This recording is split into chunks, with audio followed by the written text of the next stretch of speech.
In 2014, Russian President Vladimir Putin was not very popular among Republicans or Democrats. Which made sense, given that he's a somewhat murderous strongman with the nasty habit of invading his neighbors. This is, without question, our #1 geopolitical foe. Breaking news, signs of a Russian invasion in Ukraine tonight. Since 2000, 25 journalists have died under mysterious circumstances. The Russian military campaign in Syria, after a week of airstrikes, now escalating dramatically to prop up Syrian President Assad. This chart shows Putin's net favorability among Republicans. That's the percentage of people who view him favorably minus the percent who view him unfavorably. You can see the net favorability begin to rise steadily through 2014 and 2015. And then, all of a sudden, in August 2016, it spikes. By December 2016, the share of Republicans who saw Putin favorably had more than tripled. His popularity fell among Democrats, but by a much smaller margin.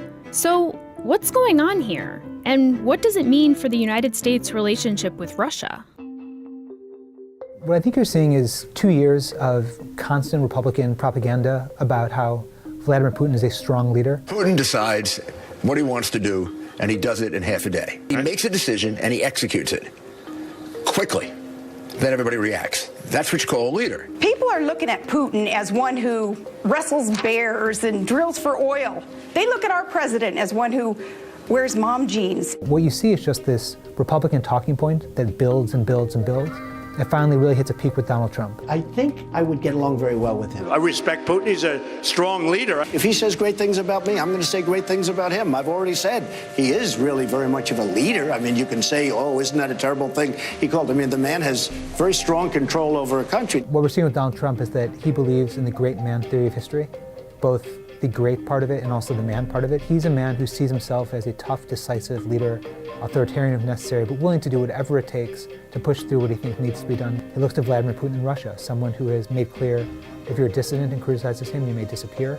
If you're someone in the public who isn't fully in support of him, you may lose your job. And he looks at that and thinks, that works. There's also a financial connection. Trump has had trouble getting loans from U.S. banks following his multiple bankruptcy filings since 1991.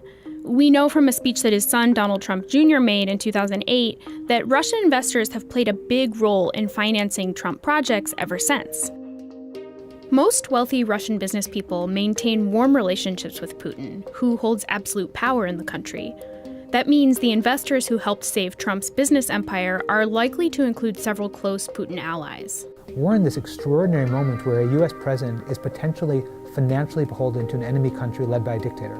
There's also an intelligence report in which a former British spy claims that the Russian government has compromising information on Trump, information that they could use to blackmail him. This isn't Hollywood, this isn't conspiracy, this isn't paranoia. This may actually, on some level, be true. Republican voters might be taking their cues from Trump when it comes to Putin, but Republican lawmakers are a different story.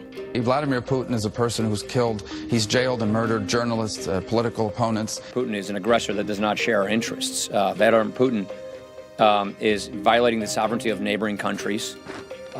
It certainly appears that he is conducting state-sponsored cyber attacks on what appears to be our political system. The Russians are undermining democracy throughout the entire world. They're taking land owned by others by force.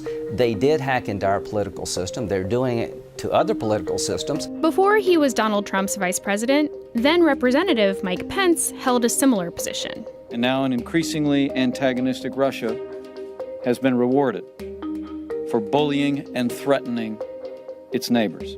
7 years later, he was singing a different tune.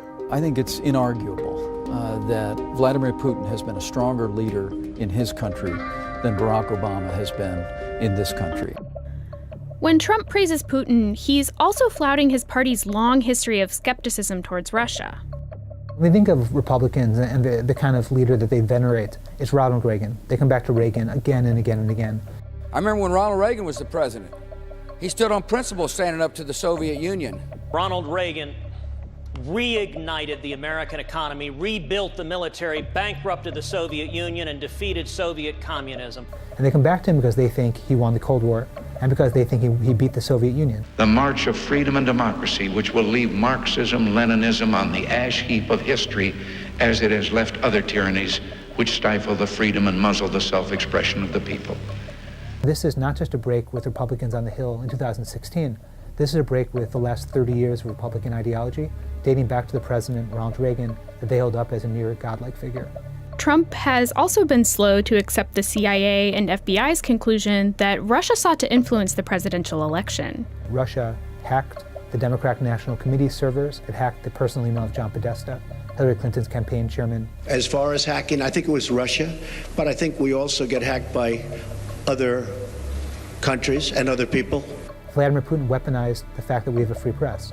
He used WikiLeaks to kind of launder the information and then dribbled it out day by day by day. So for weeks in the run-up to the election, all you saw was negative press coverage of Hillary Clinton driven by selectively chosen leaked emails. In response, President Obama issued economic sanctions against Russia, which Donald Trump doesn't have to keep. These were weak, these sanctions. They're going to do nothing. Vladimir Putin will look at this and say, I got what I wanted. I can pay this cost. I'll do it again.